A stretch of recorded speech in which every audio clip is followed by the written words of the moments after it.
Hi everyone, happy Earth Day, happy Earth Week.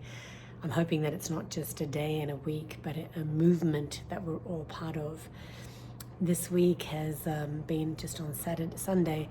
I wanted to share with you that a great activist, an environmentalist, a wildlife lover and conservation man, Mr. Peter Beard, passed away. He had gone missing up in his Montauk home for about 3 weeks, and he was found on Sunday.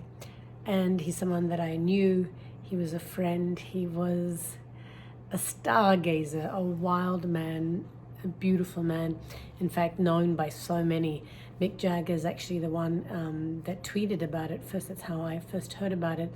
And he said that he was sorry to have lost such a dear friend in Peter Beard. He was a visionary who was not afraid to take risks. That's what Jagger said. And that's absolutely so on point when it comes to Peter Beard. He was spontaneous, infinitely spontaneous. He was creative. He was unbounded in his wild look and in his wildness and his outlooks. He was unafraid to have conversations with anybody and everybody. He really put himself out there so he could get in there with himself. He had an unabashed love of animals and was really aggressive about making sure that you understood from his point of view what was going on with Earth and how much we had destroyed and what our opportunities are.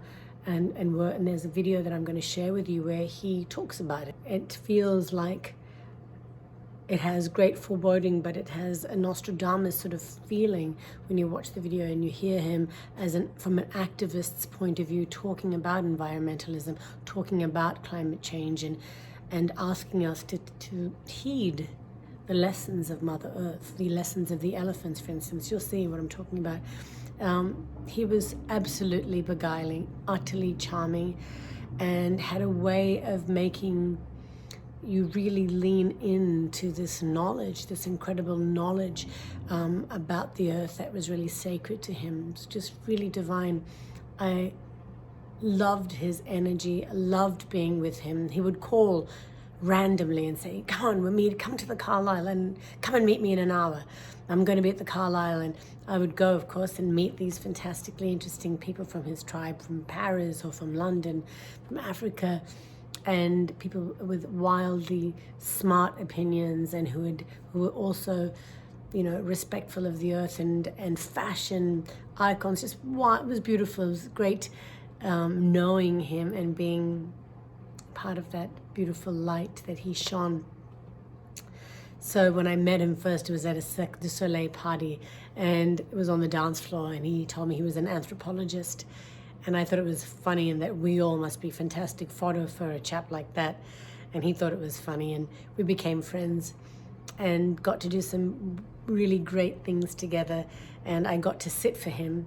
And in fact, it was the last photo shoot that Kodak Polaroid, with their giant Polaroids, were doing. And there was a great set of women there. And I'm going to see if I can find some of those photos. But I think for me, Peter's passing has triggered a reminder to take risks, maybe in new ways that I hadn't thought of. I do tend to do that, but be unafraid to take risks. And maybe that's this time when we're talking about a paradigm shift and what does that mean to each of us. His daughter wrote a beautiful thing, and I want to read that to you in closing because it's one of my favorite Rumi quotes, but I'm also going to share this book that he gave. It's in his daughter's name, and he says, "Special delivery to the one and only Donna the Great. Lots of love and heartfelt, warm wishes from your ardent admirer and compiler of this time, Peter Beard." Zara's Tale. Special delivery because he handed it to me. But you can check that out in his other great work. It's called The End of the Game.